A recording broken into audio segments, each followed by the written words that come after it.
Assalamualaikum warahmatullahi wabarakatuh. Segala puji hanya milik Allah Subhanahu wa taala. Segala zat maha ghafur, zat yang maha syukur yang telah memberikan beribu-ribu nikmat yang tidak terukur. Nikmat iman, nikmat Islam, sampai nikmat sehat walafiat sehingga kita bisa berkumpul di tempat yang insya Allah diberkati Allah Subhanahu wa taala. Salawat serta salam semoga tercurah limpahkan kepada Nabi akhirul zaman, seorang nabi yang lahirnya saja membuat goncang alam semesta, membuat heboh para malaikat Allah Subhanahu wa taala, yang kalau bukan karenanya tidak akan Allah ciptakan alam semesta ini. Siapakah dia? Tidak lain dan tidak bukan, yaitu Nabi Muhammad Sallallahu Alaihi Wasallam. Semoga keluarganya, sahabatnya, dan kita selaku umatnya yang mengikuti sunnah-sunnahnya semoga mendapat syafaatnya. Amin ya rabbal alamin. Jadi di sini saya akan bercerita tentang kisah Nabi Lut. Secara silsilah, Nabi Lut merupakan anak keponakan dari Nabi Ibrahim. Ayahnya bernama Haram bin Tareh, dalam saudara kandung Nabi dari Ibrahim. Ayah Nabi Lut kembar.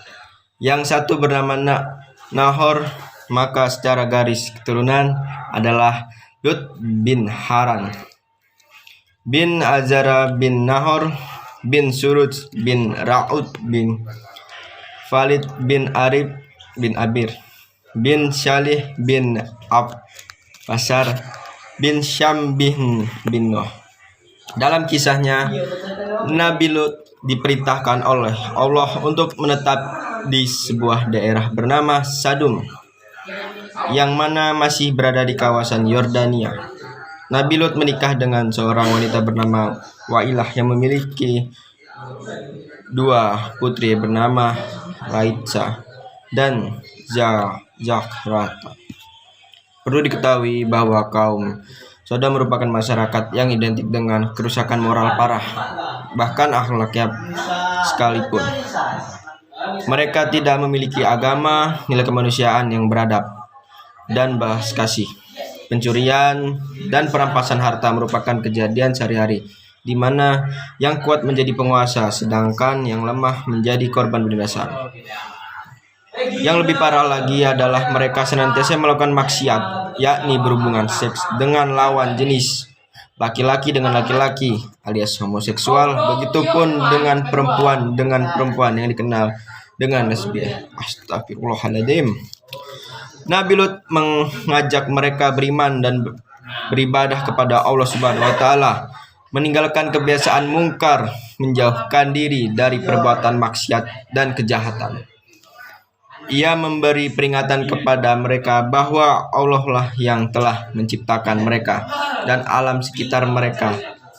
Allah tidak meridhoi amal perbuatan mereka yang mendekati sifat dan tabiat yang tidak sesuai dengan nilai-nilai kemanusiaan, dan bahwa Allah akan memberikan ganjaran setimpal kepada amal perbuatan mereka.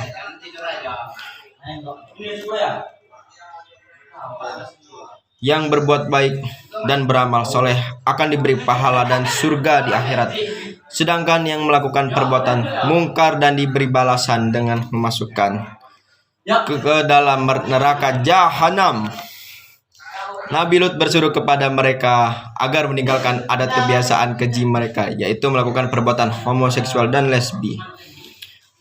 Nabi Lut menyatakan perbuatan itu bertentangan dengan fitrah dan hati nurani manusia, serta menyalahi hikmah yang terkandung di dalam penciptaan manusia yang diciptakan menjadi dua jenis, yaitu laki-laki dan wanita. Juga kepada mereka diberi nasihat supaya menghormati hak milik masing-masing dengan meninggalkan perbuatan keji. Diterangkan bahwa perbuatan-perbuatan itu akan merugikan mereka sendiri. Mereka menimbulkan kekacauan dan ketidaknyamanan.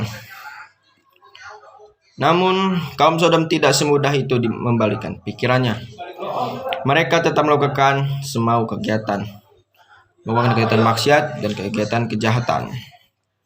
Lalu terjadilah apa yang dikatakan oleh Nabi Lut. Begitu tersiar dari mulut ke mulut berita kedatangan tamu-tamu remaja tampan di rumah Lut. Datanglah mereka ke rumahnya untuk menasi para tamunya dan memuaskan nafsunya. Nabi Lut tidak membuka pintu bagi mereka yang berseru agar mereka kembali ke rumah masing-masing dan jangan mengganggu tamu-tamu yang datang dari jauh yang sepatutnya dihormati dan dimuliakan.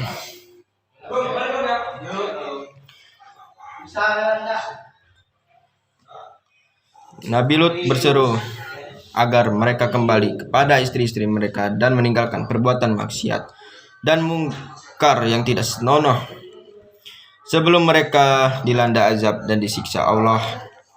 Namun semua itu gagal karena tidak ada yang mendengarkan Nabi Lut. Perbuatan Nabi Lut. Kemudian Nabi Lut berkata kepada para tamu yang sebenarnya adalah malaikat Allah Subhanahu wa taala.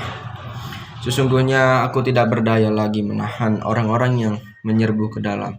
Aku tidak memiliki senjata dan kekuatan fisik dan menolak kekerasan mereka. Tidak pula mempunyai keluarga yang dan atau sanak-sanak saudara yang disegani mereka yang dapat aku mintai pertolongan. Maka aku merasa sangat kecewa. Bahkan sebagai tuan rumah aku tidak dapat menghalau gangguan terhadap tamu-tamu di rumahku sendiri. Kemudian para malaikat berkata bahwa inilah azab Allah kepada Nabi Lut. Para malaikat itu menyarankan agar pintu rumahnya dibuka lebar-lebar untuk memberi kesempatan bagi orang-orang haus homoseksual itu masuk. Namun malangnya ketika pintu dibuka dan para menjejakkan kaki untuk masuk, tiba-tiba gelaplah pandangan mereka dan tidak dapat melihat sesuatu. Mereka mengusap-usap mata, tetapi ternyata mereka sudah menjadi buta. Berikut adalah kisah Nabi Lut yang saya ceritakan secara singkat. Semoga kita dapat diberikan ketabahan, kemuliaan dan dijauhkan dari maksiat seperti yang diceritakan saya tadi. Saya undur diri. Jika ada salah kata atau salah perbuatan, saya mohon ampun kepada Allah Subhanahu wa taala. Saya akhiri. Wabillahi taufiq wal hidayah. Wassalamualaikum warahmatullahi wabarakatuh.